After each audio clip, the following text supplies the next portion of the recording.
বছর আগে বললো না কেন? 2019 সালে আইন পাস হয়েছিল, ইলেকশনের আগে আবার ভাওতা, আর যেই দরখাস্ত করবেন আপনার সব ফ্যাসিলিটি কেটে যাবে, আপনি তখন বাংলাদেশে হিসেবে চিহ্নিত হয়ে যাবেন। তার মানে বলবে অনুপ্রবেশকারী, বিদেশি, ভুলেও ওখানে অ্যাপ্লাই করতে যাবেন না। আগে যারা বিজেপি দাঁড়িয়েছে তাদের অ্যাপ্লাই করতে বলুন, তারা কেন করছে না? আপনাদের কাছে মিথ্যে কথা বলছে। আর আপনারা জানেন আমরা তপশিলি আদিবাসী সার্টিফিকেট ওবিসি অনেক সরল করেছি। আগে ছিল 50 সালের পর থেকে নাম নিয়ে আসুন, এখন আমি বলেছি না, পরিবারের একজনের নাম থাকলেই সে কাস্ট সার্টিফিকেট পাবে এবং আপনারা পাচ্ছেন। একজন দুজন কোথাও মানে না বঞ্চিত হলে আমাদের জানাবেন, আমরা করে দেব। মানুষ বঞ্চিত হোক আমি চাই না। ইন্ডাস্ট্রিও ঢেলে তৈরি হচ্ছে। ডানকুনি কল্যাণী, ডানকুনি বর্ধমান, ডানকুনি রঘুনাথপুর, ডানকুনি পানাগড়, পানাগড় থেকে ডানকুনি নর্থ বেঙ্গল। মনে রাখবেন এই ইন্ডাস্ট্রি করিডোর গুলো হলে হাজার হাজার ছেলে মেয়েদের চাকরি এমনিতেও হচ্ছে, আরো হচ্ছে। 100 দিনের কাজ কেন্দ্র বন্ধ করে দিলেও আমরা বাংলার সরকার বাজেটে ঘোষণা করেছি আমরা 50 দিনের কাজ দেব যারা জব কার্ড হোল্ডার কাজ করতে চান, এবং সেই যে জব কার্ডে আপনারা টাকা পেতেন তাই পাবেন।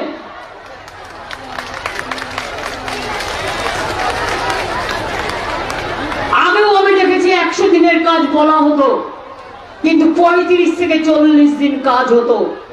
কিন্তু আমরা 50 দিনের চালু করেছি, দরকার হলে 50 দিনের জায়গায় 60 দিন করব যদি কেউ করতে চায়। কিন্তু মনে রাখবেন এটা মানুষের গরিবের উপর নির্ভর করে। কিন্তু আমরা ইতিমধ্যেই ঘোষণা করেছি প্রকল্পটার নাম হচ্ছে কর্মশ্রী, জব কার্ড হোল্ডাররা কাজ পাবেন। আর যারা পরিযায়ী শ্রমিক প্রায় 28 লক্ষ বাইরে থাকে, কদিন আগেও উড়িষ্যা থেকে 20-25 জনকে নিয়ে এলাম। তাদের উপর বিজেপি অত্যাচার করছিল, তাদের আটকে দিয়েছিল। আমরা নিয়ে এলাম যে তাদের কি দোষ, তারা কাজ করতে গেছে।